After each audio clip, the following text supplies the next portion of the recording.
Fala galera, Douglas Grimaldi na área e vamos para o segundo episódio do nosso podcast aqui do canal Outdoor Brasil. E para esse episódio temos a honra de receber ele aqui, um dos ícones da corrida de aventura no Brasil, Caco Fonseca, grande atleta, treinador, enfim, tem uma série de coisas aqui para te apresentar, quero te receber aqui no nosso canal. Muito obrigado pela tua presença. Vamos trocar uma ideia aqui, falar sobre corrida de aventura, trail run. Vamos falar sobre muitas coisas, sobre a evolução do esporte no Brasil. E é isso, Cacão. Como é que você tá? Obrigado pela oportunidade, né, de falar aqui no canal e ser um dos pioneiros aqui, né? Segundo episódio, até feliz.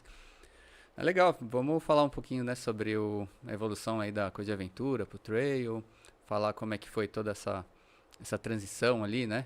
Que eu participei ao vivo e a cores, isso daí, que é bem bacana, né? Tem história aí, hein? Tem história para contar aí todo esse percurso, né? Desde 2001 com a corrida de aventura, né? E corrida de orientação desde 96. Nossa. Que é o meu percursor aí para corrida de aventura.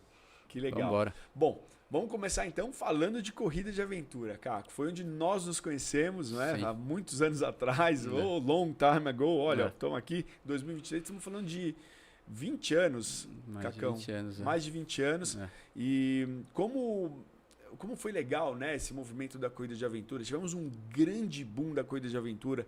Para quem não conhece corrida de aventura, é uma corrida onde você tem uma largada e uma chegada. Entre a largada e a chegada, que tem vários percursos, né, de 50 km, 100 km, até 800 km, né, uma super prova. São as provas que hoje nós falaremos que seriam as ultramaratonas, né, mas na corrida de aventura tinham as longas, né? E a corrida de aventura sempre em equipes. Equipe sempre com um integrante de sexo oposto, né? Essa é a formação oficial da corrida de aventura. E dentro da corrida de aventura, várias modalidades. Mountain bike, remo, orientação, mapa bússola, enfim. Muito desafio e muito perrengue, não é? Sim. Conta pra gente um pouco da tua experiência da corrida de aventura. A gente sabe, depois quer saber de perrengue e tudo mais, mas começa por aí, Cacão. Um grande assim, diferencial da corrida de aventura, né? São várias modalidades, né? Mas o diferencial é a corrida de orientação, né? A orientação por si só, né? Então você tem que fazer todas as modalidades e você tem que saber se orientar. Então você tem um começo e um fim, você tem a organização, monta ali quantos quilômetros vai ser para cada modalidade, tá? E só que você tem que se orientar, você tem que olhar o mapa, saber como é que você vai chegar até aquele outro ponto. Então, esse é um grande diferencial da corrida de aventura. A estratégia para seguir o melhor caminho, o mais rápido, o mais fácil, às vezes o mais curto é o mais difícil. Então, a equipe tem que traçar uma estratégia para chegar. Então, esse é um grande diferencial dela e dentro das modalidades, aí entra a parte técnica. Então, teve o trail run, né, que está inserido dentro da corrida de aventura. A mountain bike, você tem que ter técnica, você tem que ter equipamento bom. Canoagem, são vários tipos de canoagem, então desde do raft, canoa oceânica, canoa os ducks, né? Ducks, os famigerados ducks, né? Que ele é feito para corredeira, mas a gente remava em lugares remansos absurdos, quilômetros e quilômetros de remanso com aquele barco que é lento, né? Nossa. Então canoa caiçara em 2004 no Ecomotion, que foi um ícone de uma canoa caiçara. Há 3 semanas atrás, há 3 semanas atrás eu fiz uma outra prova na Bahia com canoa caiçara também. Então você tem que ter técnicas em várias modalidades, partes verticais de rapel, que não precisa ter tanta técnica, mas tem que saber lidar com os equipamentos, subir corda, aí precisa mais técnica, escalada. Então você tem que ser conhecer, né, várias modalidades. Patins inline, tem uns maiores perrengues da minha vida foi ter que aprender essa modalidade para fazer uma prova, que eu nunca tinha colocado um patins no pé. Velejar, tive que aprender a velejar para fazer uma prova. Então são várias modalidades que você vai aprendendo, tudo dentro de uma competição, e você tem lá provas de 50 km até, você falou 800 km, você tem que se virar dentro dessas modalidades e saber para onde você vai, né? Que é o principal, olhar o carta e bússola, sem nada digital, para poder cumprir todo o trajeto. Uma das coisas interessantes da corrida de aventura aí, né, para quem não conhece a corrida de aventura, mas 800 km, como que funciona, né? Dorme aonde? Gente, não dorme. A questão é essa. Você tem cochilos, né, durante a prova. Isso também depende do objetivo de cada equipe numa corrida dessa, né? O objetivo é ter performance. Ganhar, você dorme 40 minutos por noite, vai picando sono, enfim, vai embora, né? A alimentação, tudo isso, tudo é autossuficiente, né, em provas muito longas. Mas a corrida de aventura, Caco, foram 10 anos de muita explosão, muita novidade, né? A gente tinha equipes que vinham de grandes academias, a gente chegava nas academias, fazia uma blitz lá, né? Divulgação, e as equipes se formavam ali, as pessoas iam para a corrida de aventura. Como que você vê esse movimento, né, de grande crescimento, e o que você acha que aconteceu para a corrida de aventura simplesmente entrar nesse, não vou dizer o ostracismo, mas acabou aquele movimento, né? O que você acha que aconteceu? Teve aquele boom, né, inicial, porque, que nem você falou, pegaram, muita gente veio, às vezes, de outras modalidades, que nem teve a evolução do triatlon também, Sim. Que pegava aquele cara que era nadador, que resolveu fazer triatlon, que desenvolveu nas outras modalidades, ou o cara era ciclista, entrou no triatlon. Com a aventura aconteceu isso também, então, a gente tinha, acho que, uma carência de atividades outdoor na época, então o pessoal estava querendo ir um pouco mais para a natureza, aí pegou algumas atletas de mountain bike, outros de canoagem, aí outros de orientação, que eu vim da coisa de orientação. Então eu pedalava, mas mais recreação, e eu tive que aprender a fazer mountain bike. Então juntou essas equipes, né, e foi para o mundo outdoor. Aí tiveram que aprender a se orientar, então foi tudo um processo, e deu um boom, assim, porque era muito atrativo para a questão de natureza, né. Então muita gente começou a entrar, formar suas equipes, só que é um convívio social, né? Então são 4 pessoas diferentes, né? Que eu participei de várias brigas de outras equipes, né? Como eu sou treinador, eu vi muitas confusões, assim, porque é diferente de uma corrida individual. É você com você mesmo ali, é sua estratégia, se você for mal é sua decepção, né? Na corrida de aventura, não. Então começaram várias brigas, né, e acho que foi esses motivos, né, até que o brasileiro, assim, entre aspas, é um pouco mais individualista do que pegar um povo, assim, europeu, que gosta da equipe, gosta de trabalho em prol a equipe, né, então você via muita briga, falar assim, a gente foi mal porque Doug, você errou a navegação. Na verdade, você é o navegador, mas quem errou foi a equipe, que poderia ter ajudado você a navegar. Então, e é uma logística muito grande na coisa de aventura. Então, você tem que ter um navegador, você tem que ter os equipamentos. Todo mundo no mesmo padrão de treinamento. Você tem que treinar junto. Isso requer mais tempo, juntar 4 vidas, né, para poder sair para juntar. Então, acho que foram ali uns 10 anos que cresceu bastante. Teve grandes provas, né, com muitas equipes. E eu acho que toda essa logística...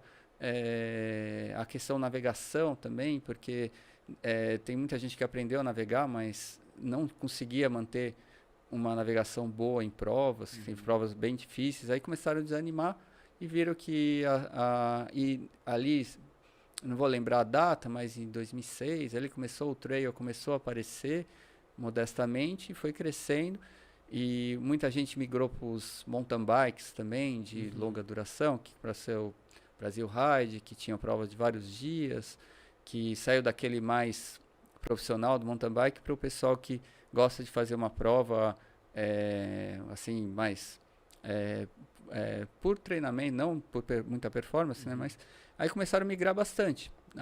Começou ali 2008, 2009, e aí viram que a coisa de aventura era muita logística. Muito complexo, né? Muito complexo, Aí acho que começou a migrar essas pessoas para os esportes individuais na natureza também, tá? Não é que eles saíram da corrida de aventura para não praticar mais. Então tem muito corredor de aventura que hoje está no esporte mais outdoor, só que individual. Sim.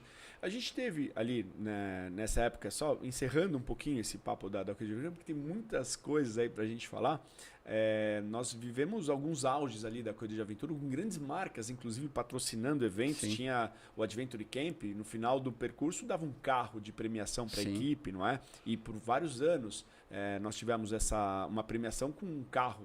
Então, isso foi realmente um mercado que movimentou bastante o esporte, movimentou bastante essa descoberta de pessoas. Né? Voltando a falar do Adventure Camp, tinha as clínicas, onde pegava aquela pessoa que pela primeira vez está conhecendo ali uma corrida de aventura, ela ter a oportunidade de ter algum tipo de conhecimento mecânico da mountain bike, né? Tinha clínica de mountain bike, que era o pessoal da Pedal Power que fazia muitas vezes ali, clínica de orientação, onde o cara ficava 2 horas imersos ali em saber como mexer no mapa, na bússola, enfim. E esse movimento realmente foi talvez crucial para essa vinda do trail com essa força toda, né, depois desses anos aí que a gente está mencionando. Como foi que você teve acesso pela primeira vez a um trail run? Você participou de uma prova, você conheceu, tinha atletas te procurando porque queria treinar para trail run? Como foi o teu primeiro movimento ali com trail? Cara, até engraçado, porque eu acho que um dos primeiros trails do Brasil, eu que fiz dentro de uma corrida porque era assim, todo final de ano, eu fazia uma prova da assessoria da selva. Tá, eu lembro. Isso desde, acho que foi 2005 ou 2004 a primeira. E um ano, não lembro qual, se foi 2005 ou 2006, eu falei, eu vou fazer uma corrida de montanha marcada no início da corrida de aventura. Então eu vou largar tipo um trail, que eram 10 km, eu lembro até hoje. Legal. Dentro de uma fazenda lá em Ibiúna, que era todo dia marcada, aí terminava, aí eu dava o mapa, e eles tinham que traçar o mapa lá e começar a corrida de aventura, que durava um dia, depois tinha um almoço, tudo, era uma festa de final de ano. E eu fiz isso daí, só que a minha ideia o que era? Era matar as pessoas cansar um pouquinho ali já. Para pegar o mapa cansado e ter simular a situação, né? Simular assim, você montar um mapa com desgaste. Então, e aí eu larguei a prova com trail run. Eu nem sei se foi o primeiro trail run que teve no Brasil, viu? Olha só. Dentro da coisa. Aí depois começou a aparecer umas outras provas, aí começou a crescer assim absurdamente. Então, eu vi aparecer, né, e aí os atletas começaram a ver que era teoricamente uma logística muito mais fácil e começou a aparecer provas bacanas e aí que você precisa de um tênis, né? Praticamente, né? Para correr, tudo marcado, não precisa do navegador, né? Então aí começaram muitos alunos a migrarem só para fazer trail e começou a aparecer muita prova fora, né? Uhum. Aí o pessoal começou a curtir bastante essa transição aí que eu ficava triste, né? Mas como que eu comecei a assessoria só com coisa de aventura, né? Tivemos poucas assessorias, né, que eram especializadas em corrida de aventura. E tava entre as 5, né? A gente chegou a ter 200 alunos. Só para corrida de aventura. Só para corrida de aventura. E hoje, essa transição, a gente está falando, a gente conversou um pouquinho antes aqui, você hoje tem, do número total de alunos que você tem, um percentual para corrida de aventura ainda de 20%, 10%? Estou com 20%. 20% E agora a maioria tá no trail e tá na mountain bike também, né? Legal. Vamos falar de trail. O que significa para você, como treinador, como uma pessoa influente, né, no outdoor, a vida, né, dedicada ao outdoor, uma chegada de uma prova como UTMB, que é a maior prova do mundo, né, Ultra Trail de Mont Blanc, chegando no Brasil numa primeira etapa agora no ano de 2023. O que significa isso para o esporte e o que você enxerga de oportunidades? Porque o trail veio assim, crescendo muito, tanto no Brasil como no mundo inteiro, né? Apareceram muitas provas. E há muitos anos que eu treino muita gente para correr o Mont Blanc, né? Na UTMB, lá mesmo na prova oficial deles, né? Então, estratégias montadas para aluno, porque o que é o trail, né? trail é uma prova muito democrática, né?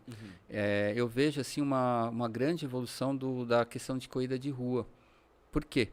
Porque o trail você não tem aquela regulação do pace, né? Que você vai correr uma maratona, você tem seu auge lá, né? Você fala assim, pô, tem vários objetivos, né? Tem um cara que quer correr para 4 horas, que ele quer fazer sub 3, que é o objetivo de algumas pessoas, né? Chegar nesse nível. Só que você chegou eu tenho vários alunos que treinaram para sub 3, conseguiram lá tudo. Só que é difícil manter esse pacezinho aí quando você vai ficando um pouquinho mais velho, né? Então você começa a cair, só que a pessoa começa a desanimar, eu vejo. E aí qual que é a diferença do trail, né? Da coisa.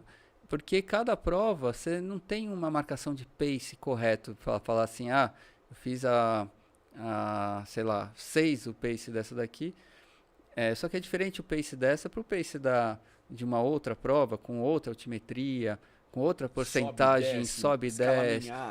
Então você não tem um padrão de pace, então ela fica um pouquinho mais democrática. Então você fala assim, como você sabe se você melhorou ou piorou? Se você fez uma prova exatamente igual, tá? Com a mesma situação de temperatura, clima igual, então você consegue falar que você fala assim, eu fiz em 5 horas aqui, na outra vez eu fiz em 5 horas e 50, melhorei 10 minutos.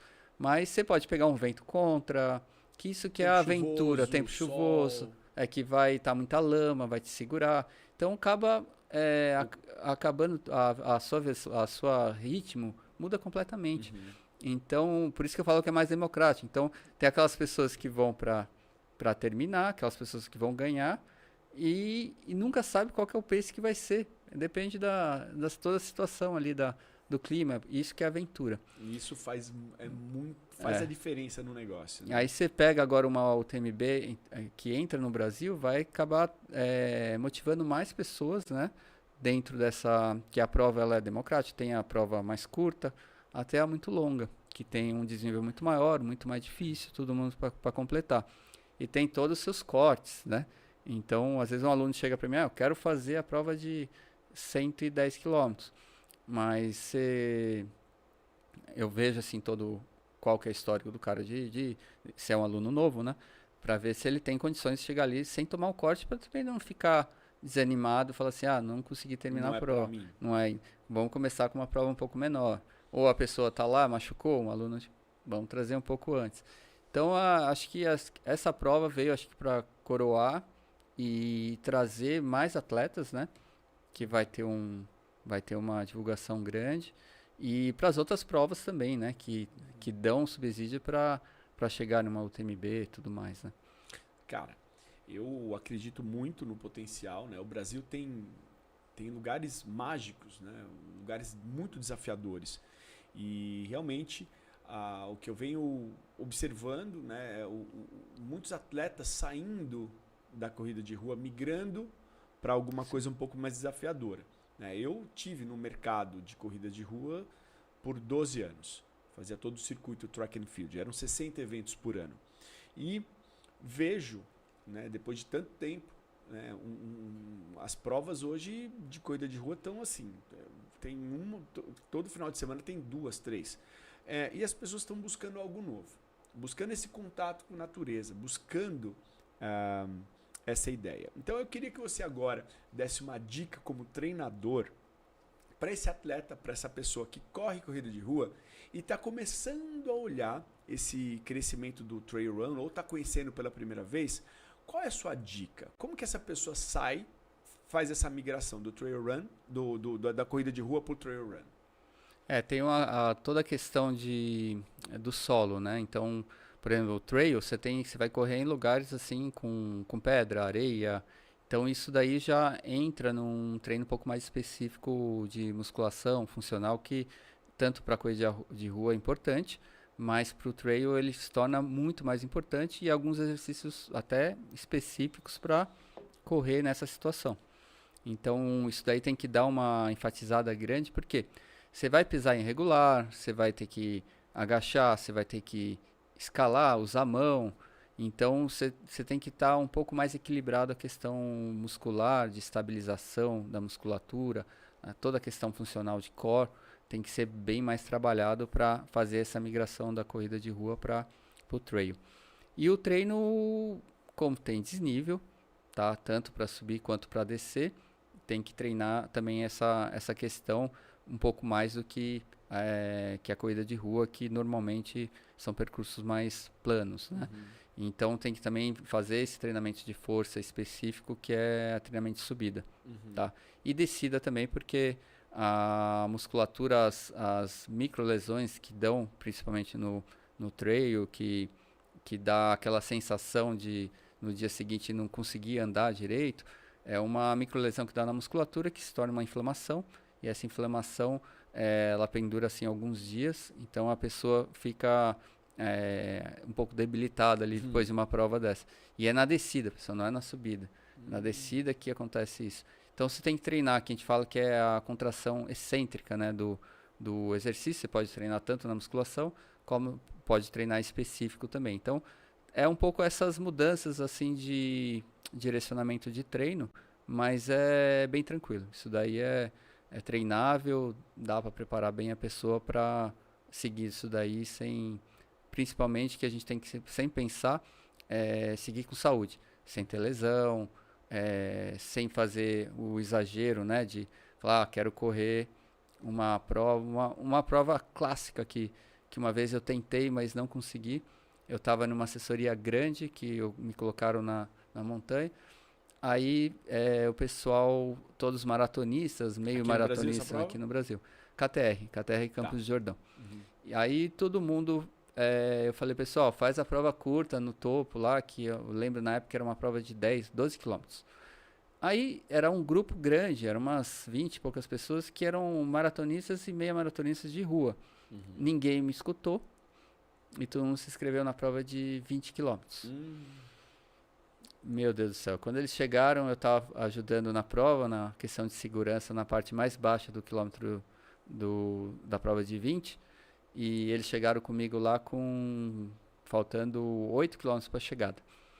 E eles já estavam com tanto tempo de prova, e aí eles falaram, falta só 8 quilômetros, né? Acho que, sei lá, 1h30, 2 horas. Eu falei, não, mais 4 horas para vocês chegarem até lá. Porque tinha um trecho que era demorava 1 hora para fazer 1 quilômetro nesse trecho de Campos, né?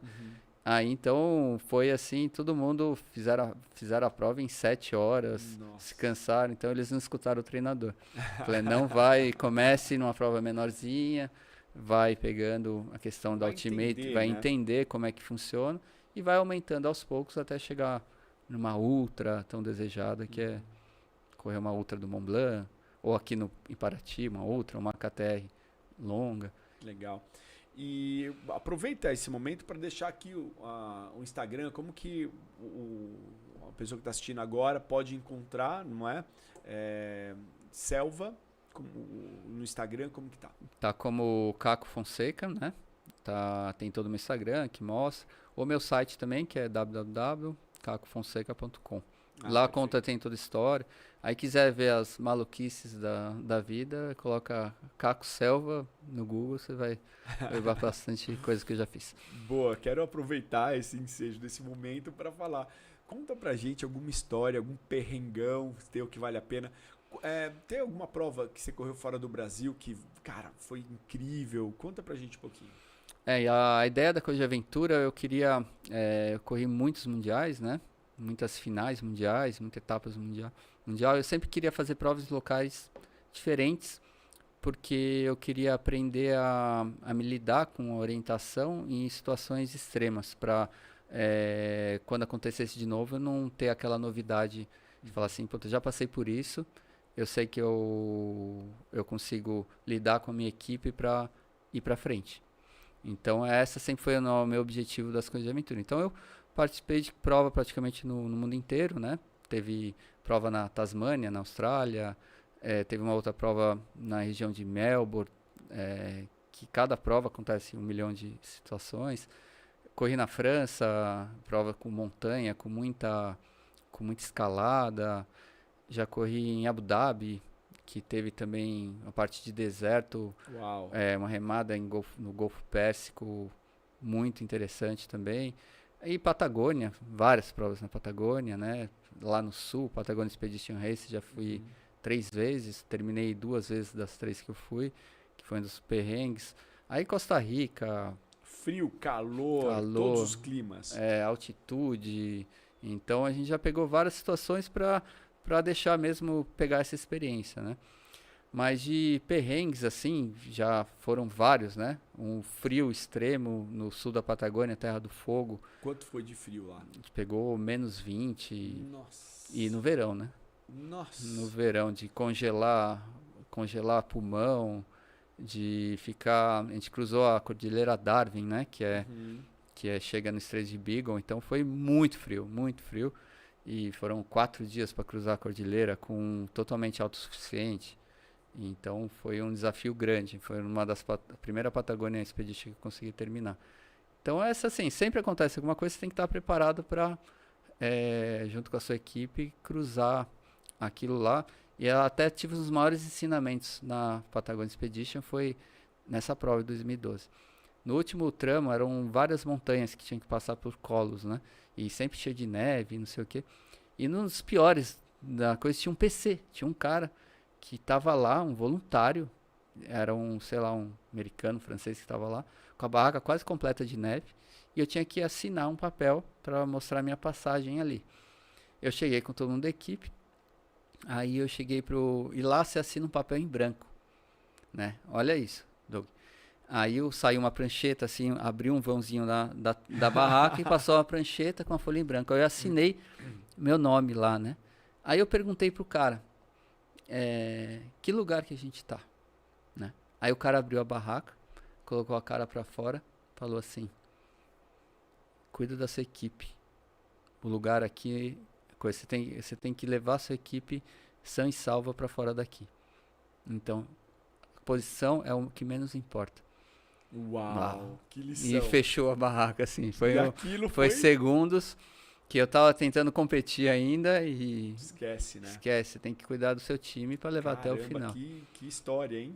Então acho que foi um aprendizado que eu levo, assim, Uau. vários exemplos, mas às vezes você pensa muito em competir, você fala que quer ganhar, quer chegar da melhor forma possível, né? E às vezes você esquece um pouco do time, né? Então, eu sempre sou muito time, mas... Tem hora que você quer um pouco competir. A performance, né? Mas você tem que estar com o seu time junto, senão um desistiu, acabou a prova. Né? Acaba a brincadeira ali, né, Cacô? Putz, que conversa legal. Acho que tem, assim, dá pra gente ficar aqui conversando muito. Eu queria... A gente tem um tempo, né? Realmente temos mais aí alguns minutos para encerrar aqui o nosso primeiro bate-papo. E eu queria que você, dentro dessa tua história, desse um pouquinho falasse agora free, né? Falasse um pouquinho de como que você acredita, né? Que a pessoa que está em casa agora, que talvez não tenha acesso ao esporte, não tenha acesso, né, a